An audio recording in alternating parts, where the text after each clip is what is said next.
বাবুকে এক্সামিন বা দেখার আগে সবচেয়ে গুরুত্বপূর্ণ বিষয় হচ্ছে র্যাপো বিল্ডিং করতে হয় বাচ্চাদের ক্ষেত্রে। Before starting examine a baby we should rapport, হ্যাঁ, যে বাচ্চাটা যেন আমাকে দেখে মনে হয় আমি পরিচিত মানুষ, হ্যাঁ। অন্যথায় যখন আপনি বাবুকে হাত দিতে যান কান্না করবে, কান্না করলে সবচেয়ে বড় যে সমস্যাটা হবে সেটা হচ্ছে আমরা রেসপিরেটরি সিস্টেম তা এক্সামিন করতে পারবো না।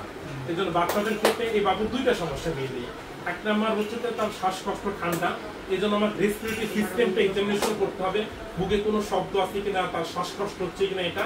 আর একটা হচ্ছে তার পাতলা পায়খানা, পাতলা পায়খানা থেকে এটা আমরা দেখবো যে তার ডায়রিয়া জনিত কারণে বা পাতলা পায়খানার কারণে পানি শূন্যতা হয়েছে কিনা।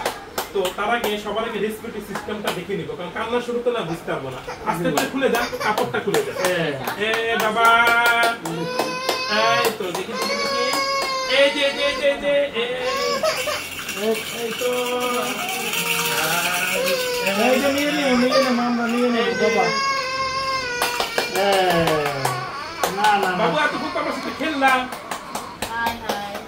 আচ্ছা আচ্ছা আচ্ছা, ওকে ওই বাবু আসছে, আমার একটা বাবু আসছে।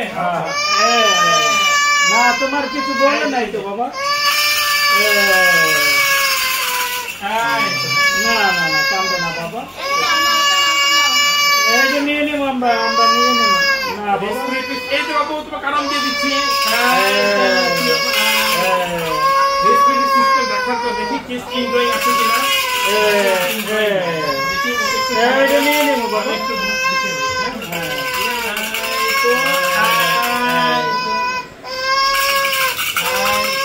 ঠান্ডা আছে নাকি? একটু দেখি বাবু। বাবু এদিকে আসো। এই বাবু আসো, তুমিও আসো, দেখো একটা ছোট বাবুকে কিভাবে দেখছি। না বুকে শব্দ নাই, বুক ক্লিয়ার আছে আলহামদুলিল্লাহ। আর পানি শূন্যতা দেখার জন্য এই যে ফন্টানিটা দেখতে হবে, এটা 18 মাস বয়সে ক্লোজ হয়, হ্যাঁ, এটা দেবে যায় নাই, চোখগুলো একটু ভিতর দিকে দেবে গেছে, হ্যাঁ। আর বাচ্চা যে কান্নাকাটি করতেছে না, মানতার সান ডিহাইড্রেশন অর্থাৎ আর একটা স্কিন কি এরকম করে স্কিনটা ধরে এভাবে ছেড়ে দিলে যদি সেটা যেতে সময় লাগে তাহলে বুঝতে হবে যে তার পানি শূন্যতা অনেক বেশি পরিমাণ আছে, প্রস্রাব কমে গেছে কিনা এটা দেখতে হবে। 6 ঘন্টার বেশি সময় যদি প্রস্রাব বন্ধ থাকে তাহলে বুঝতে হবে যে বাচ্চাকে মানে হাসপাতালে ভর্তি রাখতে পারে। আদারওয়াইজ এমনি বাচ্চার ঘুমটা ভালো আছে, আমি কিছু ওষুধ দিয়ে দিব, এভাবে শেষ তোমার ওষুধ দিয়ে দিব, এই